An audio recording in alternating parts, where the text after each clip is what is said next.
Sungguh orang mukmin itu bersaudara. Sebab itu damaikanlah, perbaikilah, hubungkanlah di antara kedua saudara, dan takutlah kepada Allah supaya kau mendapat rahmat.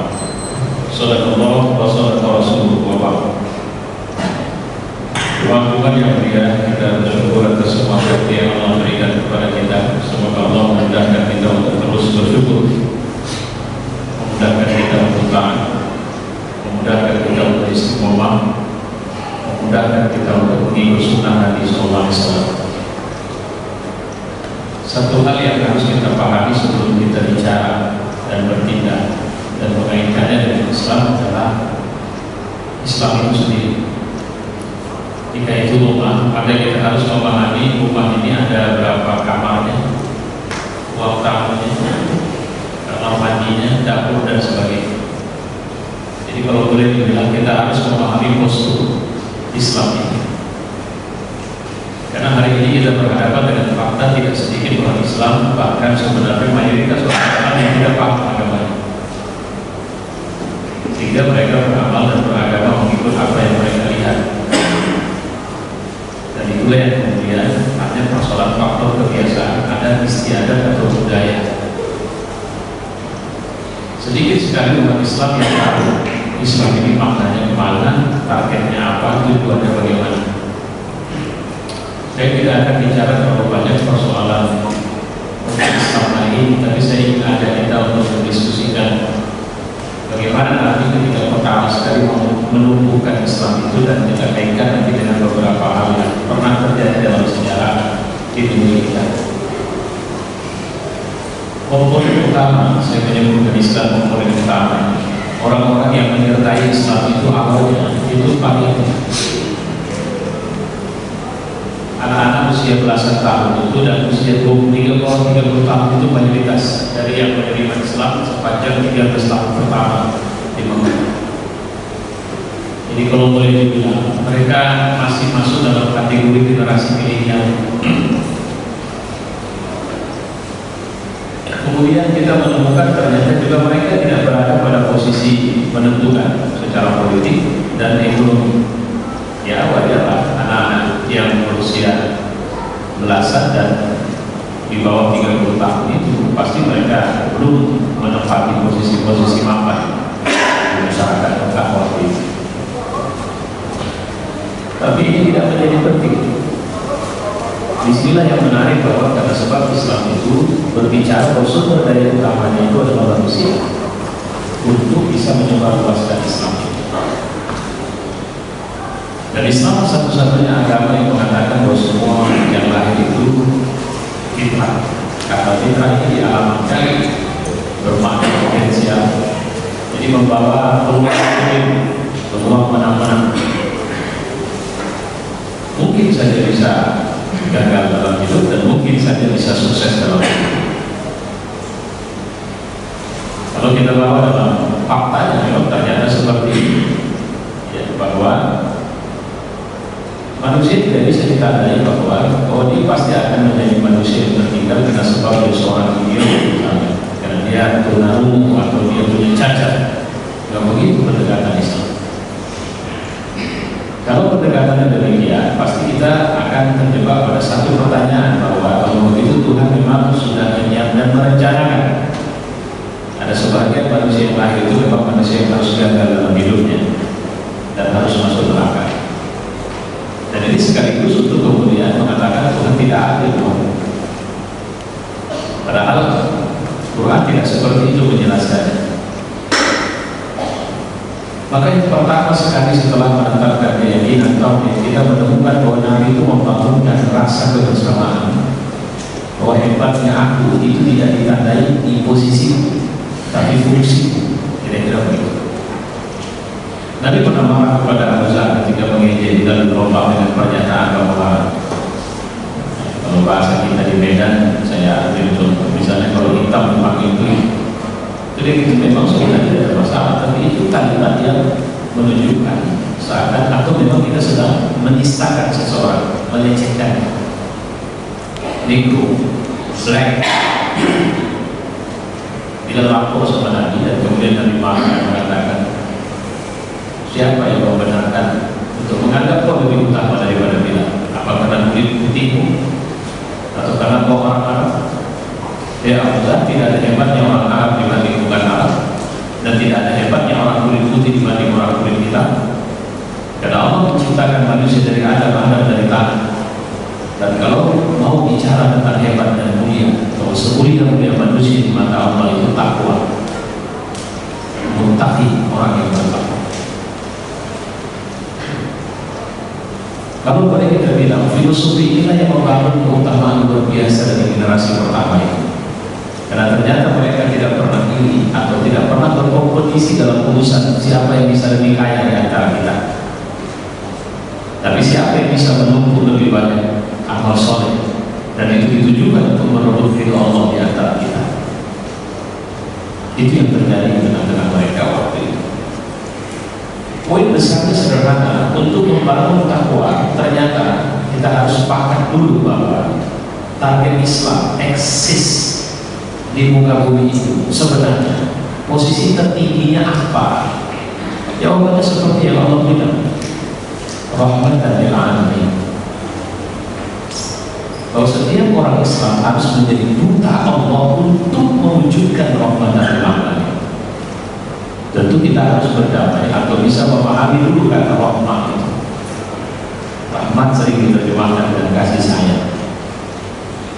Maka sangat ahistoris dan sangat tidak bisa dibenarkan ketika mengidentifikasi Islam dengan kekerasan. Tidak mungkin secara teoritis. Yang saya maksud secara teoritis, konsep asal Islam yaitu Al-Quran dan Sunnah Nabi SAW. Tidak bisa, tidak ketemu. Ustaz, tapi ada loh di faktanya. Nah, kalau faktanya itu pasti masalah. Dan itu masalah dalam Islam, itu bukan realisasi atau perwujudan seharusnya. Ketika Islam mengatakan bahwa surga kita juga masih tertunda, kalau bahkan kita masih mungkin tidak masuk neraka, kalau kita tidak memberikan kenyamanan bagi hewan peliharaan kita untuk hidup. Jadi dialamatkan ketika seorang bertanya kepada Nabi tentang orang yang ibadah malamnya luar biasa, zikirnya oke, puasa sunnahnya rajin, tapi kuncinya lagi kelaparan di rumah. Maka Nabi mengatakan dengan tegas, yaitu penduduk neraka. Surga juga tidak bisa diberikan kepada orang yang walaupun dia melakukan banyak amal kesolehan. Jadi kesolehan dilakukan begitu banyak, bahkan mati dalam peperangan bersama Rasul membela Islam. Tapi Nabi pernah mengatakan di antara yang mati dan ketika mau disolatkan Nabi tidak mau. Ini singkirkan dari saya. Kenapa? Dia ini penduduk neraka. Kenapa Nabi menyebutkan seperti ini? Ini bukan satu kasus. Ini ada sekian kasus cerita seperti ini. Tapi yang saya ceritakan, karena orang itu lebih dulu menyimpan rampasan perang di dalam bajunya. Jadi kalau boleh bilang, aset negara diambilnya tanpa memberitahu kepada Nabi dan berencana untuk menikmatinya sendiri. Jadi kalau begitu bagaimana? Peperanganmu harus karena Allah, di jalan Allah, ikut cara Allah. Ketika para sahabat melakukan interogasi kepada dua orang penjaga untanya orang kafir Quraisy dalam perang Badar, melempeng, menumpuk mereka dua orang itu sampai babak belur, dan mereka menghadapkan kepada Nabi. Begitu Nabi selesai sholat, Nabi bilang dengan muka yang tidak suka, kalau begini cara kalian tidak akan mendapatkan kebenaran dari apa yang disampaikan Nabi. Berlembutlah kepada kalau kalian menginginkan sesuatu dari ini perang. Jadi kata kunci rahmatan lil alamin itu kalau mau kita terjemahkan lebih sederhana lagi, akhlak.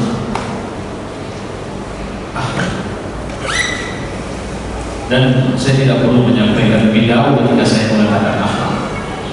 Akhlak suami terhadap istri, istri terhadap suami, orang tua terhadap anak, pimpinan terhadap bawahan, presiden terhadap rakyat, orang kaya terhadap orang miskin, orang pintar terhadap orang bodoh, dan seterusnya.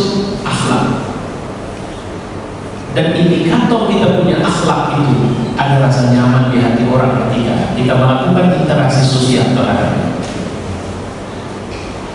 Coba bayangkan satu waktu si ayam sombong itu ternyata dia begitu ramahnya hari itu, maka respon orang tidak nyaman. Orang akan tertanya, ini bohong dia atau apa? Kayaknya dia sedang ada kepentingan, pasti ada kebutuhan, maka dia begitu ramah terhadap kita. Kenapa? Karena yang ditampilkannya bukan akhlaknya. Kalau begitu yang dimaksud dengan akhlak itu apa? Akhlak itu sederhana. Akhlak itu adalah perilaku yang dilakukan dan biasa dilakukan tanpa paksaan, dilaksanakan secara sukarela dan tidak melihat kepentingannya apa. Ini tidak berat, maksud dia melakukan itu tidak pernah berat. Kalau dia senyum, dia akan senyum kepada semua orang, bukan senyum kepentingan. Kalau saya sering mengatakan senyum yang murni itu seperti senyum bayi. Orang yang bermaksud buruk pun dia tersenyum kepada, karena dia tulus.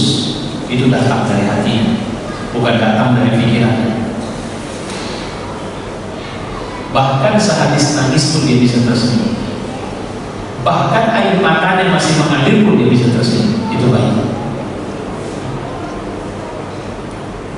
Islam yang begini itu yang ditampilkan Nabi. Kalau di lapangan ekonomi Nabi pernah pergi ke pajak, kalau bahasa kita di Medan, pasar. Jual rumah, Nabi tanya, ini gimana? Kering rumah? Kering ya Rasul?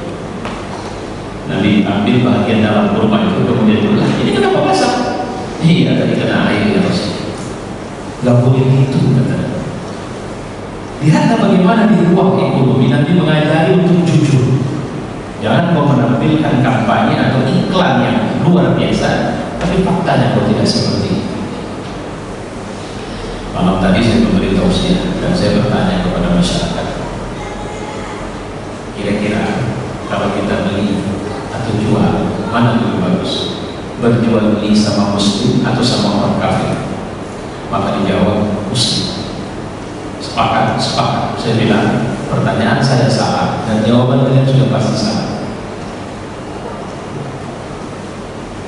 Karena pertanyaan seharusnya mana yang seharusnya saya ikuti, jual beli yang Islami atau tidak? Karena untuk Islami itu tidak dialamatkan kepada agama. Islami itu dialamatkan kepada tindakan, perilaku, akhlak.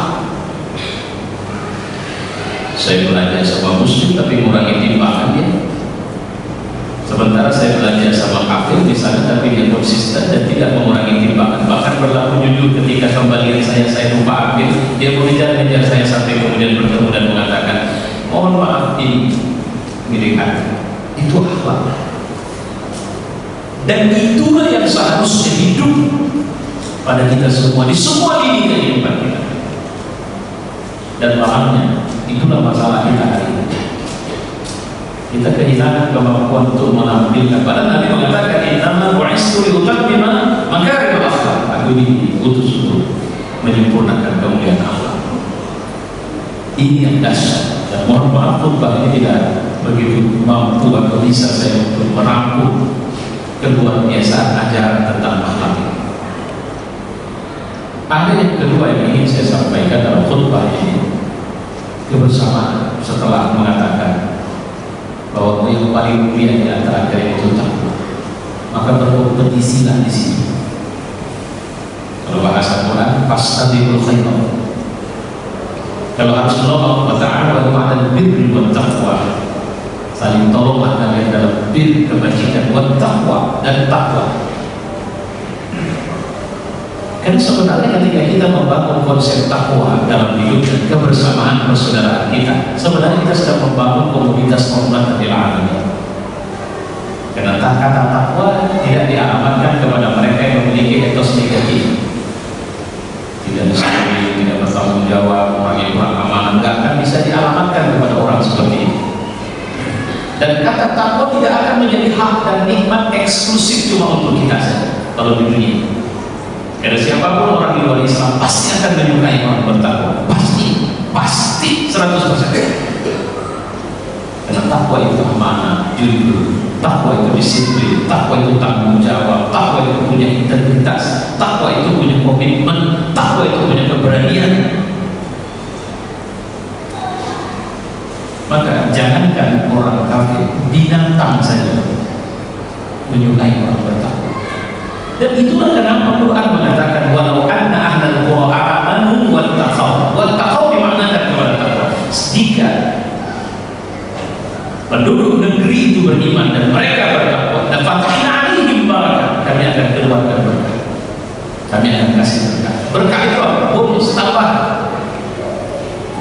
Karena takwa itu kalau diceritakan atau dialamatkan kepada orang tua yang di rumah, orang tua yang bertakwa, indikator orang tua bertakwa itu bukan pada tiap malam dia tahajud, bukan pada tiap hari dia puasa, bukan pada tiap hari dia baca Quran, tapi indikator orang tua bertakwa itu akan kelihatan pada anak-anak. Karena pengaruh takwanya akan berhasil atau terwujud di sini. Coba perhatikan, tidak ada orang tua yang tidak menginginkan anak mereka bertakwa, anak mereka soleh. Tapi apakah bisa dengan berdoa saja? Hari ini kita menemukan tidak sedikit rumah yang orang tuanya setiap malam tahajud, tapi anaknya tidak sholat 5 waktu. Orang tuanya rajin puasa sunnah, tapi anak perempuan yang hampir telanjang berpakaian. Maka saya mengatakan itu belum sampai pada derajat takwa. Karena takwa itu baris, memberi pengaruh. Kalau bahasanya dia memunculkan wibawa, yang wibawa itu memunculkan aura yang memberi pengaruh kepada sekelilingnya untuk akhirnya berbuat seperti yang dia buat. Itu yang dilakukan Luqman terhadap anak. Wa idh qala Luqman libni, waktu itu Luqman bicara kepada anak, wa huwa ya'izuhu. Kata ya'izuhu itu menunjukkan Luqman ini punya waktu, punya sistem, punya kurikulum mengajari anak, mendidik anak. Yang hilang dari kita itu, kita larang anak merokok sambil merokok. Jangan merokok ya, tapi sambil pegang rokok kita. Maka kita kehilangan kemampuan untuk bisa mendidik anak. Nah, jemaah kemudian ketika akhirnya satu hal yang sangat penting yang harus kita lihat dari luar biasa Rasul membangun generasi pertama ini.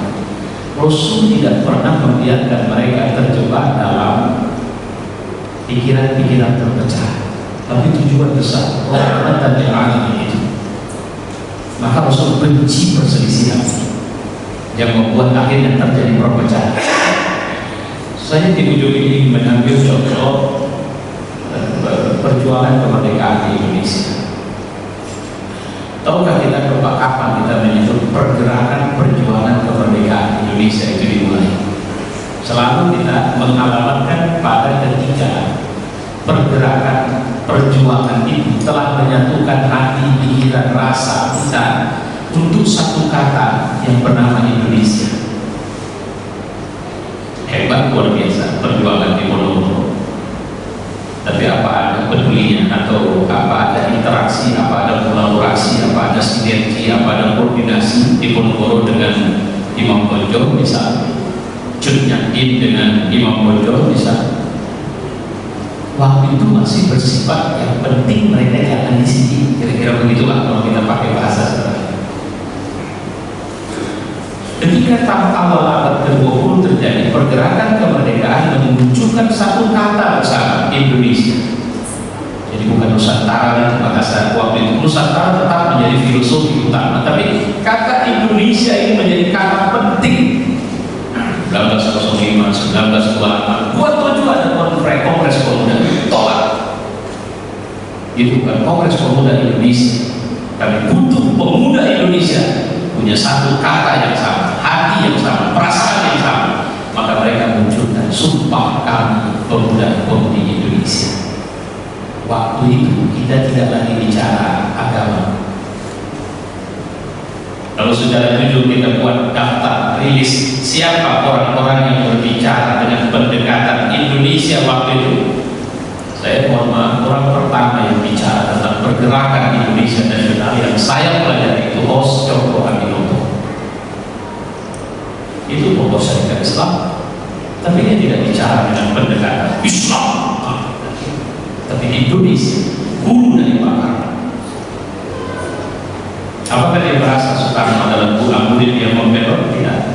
Itu buah dari pergerakan. Makanya menuju 1945, nasionalis, kemudian Islamis, ulama, tokoh-tokoh intelektual, semuanya bersekutu untuk bagaimana kita bicara tentang merdeka. Setiap ketemu kita selalu dengan pembahasan. Kalau saya sih hanya bisa nonton film saja karena saya tidak lahir tahun pergerakan itu. Tapi pejuang-pejuang kita selalu bicara merdeka. Kalimat itu sebenarnya adalah kalimat yang diajarkan oleh para ulama. Azizan, amun syahid, kita hidup mulia atau mati syahid. Tapi kalimat itu terlalu eksklusif, susah diterima oleh mereka yang di luar Islam. Ayo kita pakai satu kata dan semangat yang sama, merdeka. BPUPKI adalah himpunan orang-orang dari berbagai kelompok, tapi dengan satu target, merdeka. Apa yang terjadi 1945? Karena Pak Hatta diambil untuk kemudian diberikan pengertian selama beberapa hari di Rengas Dengklok. Kenapa tidak di rumah Pak Harto? Proklamasi. Kenapa harus dipegang saat ini? Dan kenapa tidak menjadi penting rumah siapa itu? Dan saya melihat catatan sejarah tidak menonjolkan itu, tidak mengedepankan itu. Karena hari itu mereka cuma ingin mewujudkan satu kata, merdeka. Kalau ini kita ambil sebagai inspirasi dan itulah buah dari akhlak, maka adakah kita melihat suasana itu hari ini? Masya Allah, saya mengatakan nangis. Di Medan ini saja kita bisa menemukan karena masjid sudah agak besar sedikit, agak mewah sedikit. Betulkah pengurus? Betulkah jemaah? Yang diikuti apa?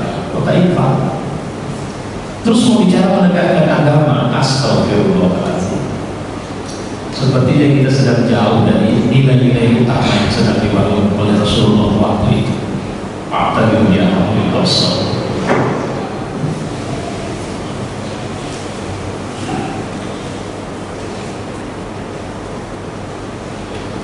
Alhamdulillah.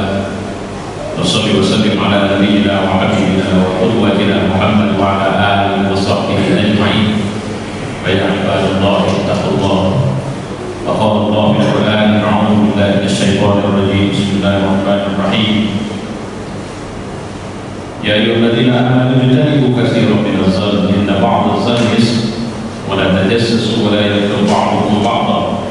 La yaqulu man yaqulu ala akhihi maytan fakarihtumuhu wattaqullah. Innallaha tawwabur rahim. Sallallahu alaihi wasallam. Sedikit menutup khutbah yang saya ingin menyampaikan kata Pak Aslimu dalam surat Al-Hujurat ayat 10 yang saya baca di khutbah pertama tadi. Itu sering saya mencoba menerjemahkan secara awam. Kata Pak Aslimu, jangan bangun tembok di antara saudara, tapi bangunlah jembatan. Karena penyakit orang sekarang ini banyak saya perhatikan, makin rajin ngaji muncul penyakit merasa dia saja yang benar, orang lain bakal masuk neraka itu. Makin soleh, makin besar paham terhadap Islam, dianggapnya dia saja yang ahlu sunnah, yang lain ahlu bidah dan ahlu ahwa. Padahal jika kau menemukan saudaramu mampu, maka bangunlah jembatan kepadanya supaya dia jangan berada di suasana itu terus. Dakwahi dia, sapa dia, ajak dia. Itu dibilang oleh Syekh Muhammad Al-Ghazali ketika ditanya tentang Bagaimana hukum orang yang tidak mau sholat ke masjid pada rumahnya dekat masjid? Maka jawaban dia mengejutkan. Pergilah ke rumah, peganglah tangannya, tuntut dia ke masjid. Itu hukumnya. Coba kalau kita mengaji tanpa pendekatan ukhuwah seperti itu, oh memang nggak sah itu sholat, tak bisa diterima. Seharusnya di masjid, dia tetap ke masjid, dia mendengar azan, dia begini begitu. Kenapa tidak dikedepankan saja kalimat? Pegang tangan, senyumlah kepada, ajaklah dia untuk sama sholat ke masjid hari ini bersama. Maka itu hukum untuknya dan hukum untuk. Berapa banyak kita yang terjebak pada ketidakmampuan untuk melihat saudara kita itu saudara.